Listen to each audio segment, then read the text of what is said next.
Здравствуйте, дорогие ребята! Суммативное оценивание за раздел «Путешествия и достопримечательности». Послушайте текст. Главные интересные места и достопримечательности Казахстана – это мавзолей Ходжа Ахмета Ясави, Сакские курганы, ущелье Карабулак, Туркестанская мечеть и другие интересные места. А самой незаметной на первый взгляд достопримечательностью является Великая степь, в которой миллионы километров земли сохранились в своем первозданном виде.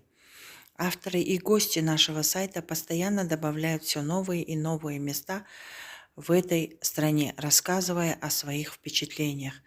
Байтерек – главный символ столицы Астаны, государственный национальный природный парк Бурабай, самый большой шатер в мире Хан-Шатыр, озеро Кульсей в Казахстане. Есть на что посмотреть даже самому искушенному туристу. Задание по этому тексту, ребята, выполняем. Соотнесите предложенные понятия с соответствующими определениями. Байтерек – главный символ столицы Астаны. Бурабай – государственный национальный природный парк. Хан-Шатыр – самый большой шатер в мире. Ходжа Ахмет Ясави – старинный, известный во всем мире мавзолей. Озаглавьте текст и аргументируйте свой ответ. Можно озаглавить текст «Главные достопримечательности Казахстана», потому что в тексте рассказывается о главных интересных местах и достопримечательностях нашей страны. Третий вопрос. Основной темой данного текста является А. Великая степь, Б. Достопримечательности Казахстана, В. Туркестанская мечеть, Г. Главный символ Астаны, Д. Национальный государственный природный парк. И правильный ответ Б. Достопримечательности Казахстана. Балалар дұрыс жауаптардың асты сызылған. Составьте диалог журналиста и туриста, путешественника на темы «Священные места Великой степи», «7 чудес Казахстана». Выскажите собственные мнения, почему в нашей стране можно развивать туризм. Добрый день, здравствуйте. Как часто нам хочется отправиться на край земли, чтобы быть подальше от забот города, своих, чужих, этих и тех проблем.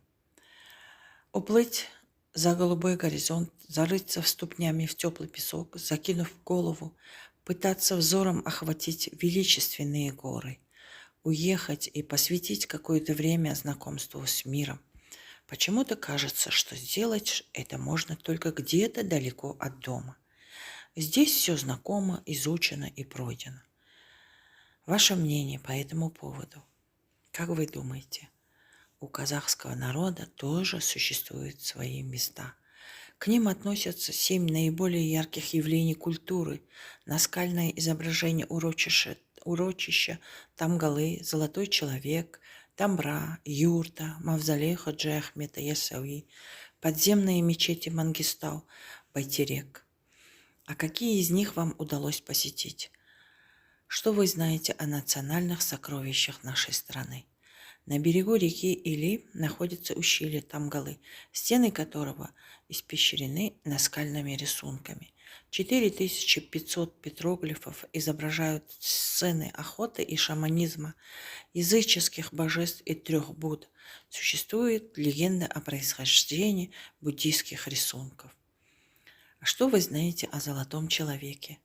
В 1969 году в ходе раскопок кургана Иссы были найдены останки сакского воина в золотом камзоле, украшенном фигурами зверей.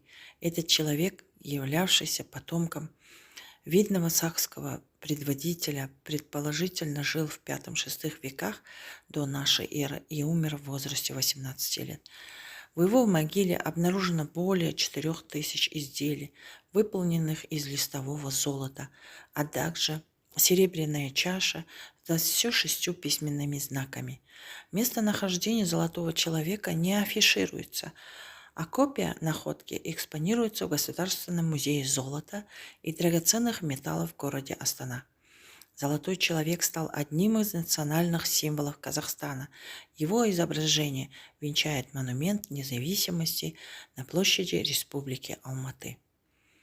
Хотите узнать, как поют барханы?